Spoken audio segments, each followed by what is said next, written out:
The Ambrosia Maple acoustic guitar is beginning to get shiny. Stick around and see how we got to this step.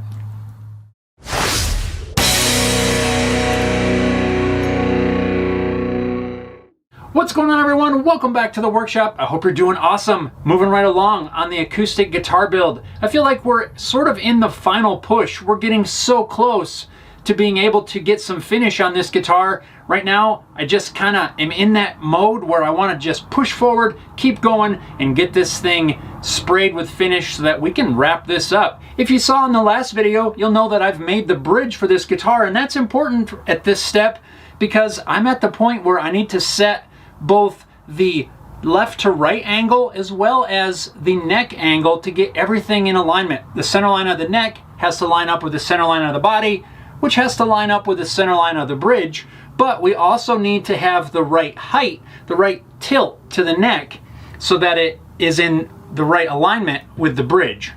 With the neck bolted in place, if I put a straight edge on the center line of the fretboard and I sight down along this straight edge, I can see that it is off from the center line of the body just a little bit. The straight edge lands just to this side of the center line. So I need to make this neck tilt a little bit this way to bring the center line right in alignment with the center line of the body. We'll just loosen up our neck bolts a little bit.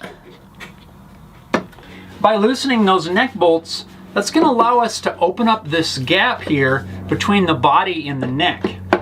So if I know that I need to move my center line over in this direction, I need to take a little bit of material off this side of the neck, which will allow it to tip.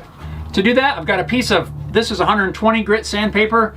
We'll just lift the neck up a little, which will open up this joint, insert our piece of sandpaper, let the neck go back down, and then pull it out.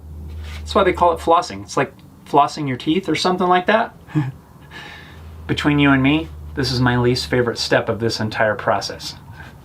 Hopefully, if you're at this step in your build, you don't have a whole lot of material to remove because this process takes quite a bit of time. There's no real easy way to rapidly sand. It's just a slow process of working away the material. After a fair bit of sanding, I tightened the neck back down and double-checked my alignment.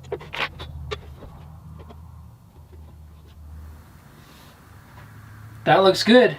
To adjust the neck angle, the process is pretty much the same, but rather than pulling the strip of sandpaper out to the side, we're going to slip it in the neck joint and we're going to pull it straight back. This ends up sanding more at the back edge than it does at the front, so that causes the neck to get tipped back.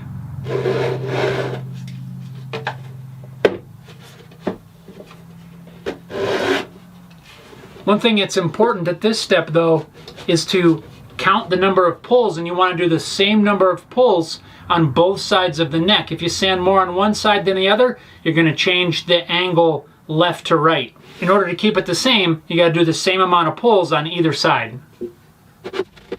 After a bit of sanding and checking, and more sanding and checking, I finally have the height above my bridge right where I want it to be. For my build without the frets installed yet, I want the straight edge to be about 1 millimeter above the top of the bridge. That looks about right to me. I want to break in really quick right here because, well, as I'm editing this video, I realized that I forgot, for some reason, to include what I think is a pretty important step when you're working on setting your neck angle. Flossing the neck joint already takes a while to complete because you can only sand a tiny bit at a time. So in order to help speed up that process, there's some things we can do inside that tenon to remove a little bit of material to make that process go a little bit quicker. Now, unfortunately, I can't really show you that now because I'm way past that step, but I'm gonna drop in a clip of the first acoustic guitar build and hopefully we can walk through that process so that I can show you what I'm talking about. Before I begin fitting the neck joint, I'll apply some chalk to the surface that's going to come in contact with the guitar body. Then I want to mark out a line that's around 1/8 inch to 3/32 of an inch around the outside edge. On this first build here, you can see me using a marking gauge. This time around, I just did it by eye. What we're marking out is a portion where we don't want to remove any material. This is our do not exceed line. With our marks laid out, then we'll grab a nice sharp chisel and basically carve a little trough all the way around the inside portion of this neck joint. What we're doing is removing a lot of material that really is unnecessary. This is going to make it much easier when it comes time to fitting the neck joint, because we'll only have a small surface to sand instead of this entire surface, which could take us forever. It's already going to take long enough, so by removing some of this material makes it go a lot quicker.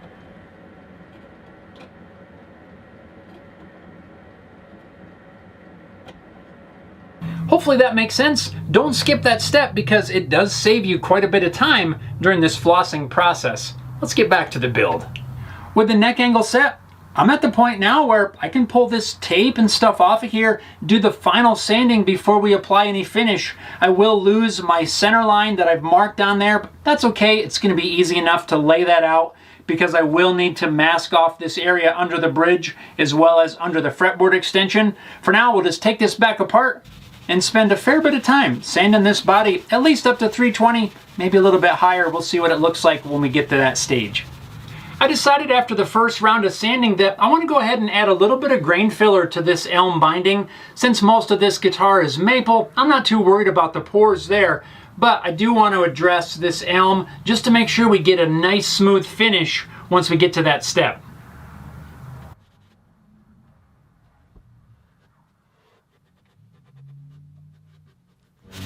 Once the grain filler is completely dried, then I'll resume my sanding process.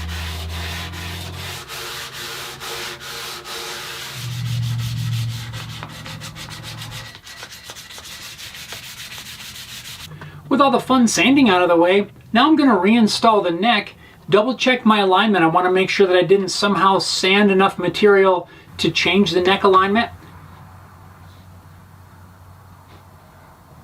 Well, the alignment still looks perfect. That means I didn't sand too much in one area and somehow slightly change the neck angle. Now all I need to do is relocate the bridge so that I can begin masking this thing off.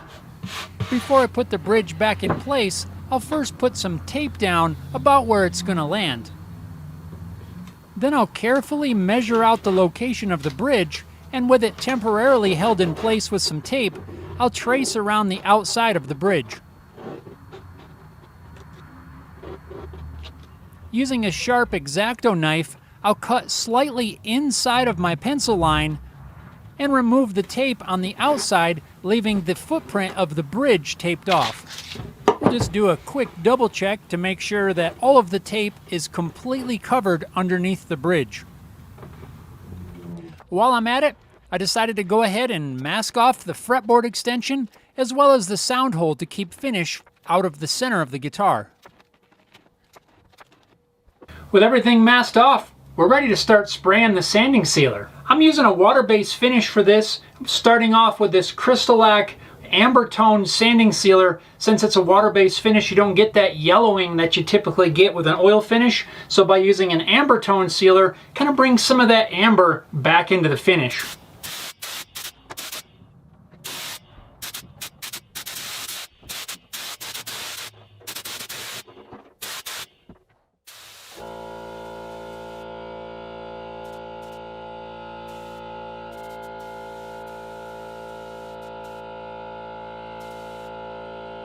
After that first coat of sealer, we're starting to get a little bit of color. We're not done yet though. Since this is water-based, we do get a little bit of grain raised. So we're gonna give this a light sanding. I'm gonna use some 320 grit sandpaper. Just scuff it up, remove the high spots before adding a couple more coats. After sanding this first coat of sealer down, I applied 2 more coats of the Amber Tinted Sealer before beginning to spray the clear. I ended up spraying on about 4 coats of water-based clear lacquer. Normally I'd like to go a little bit more than that, but I'm trying to keep the finish as thin as possible, yet still get enough to give me some room to wet sand and buff later on.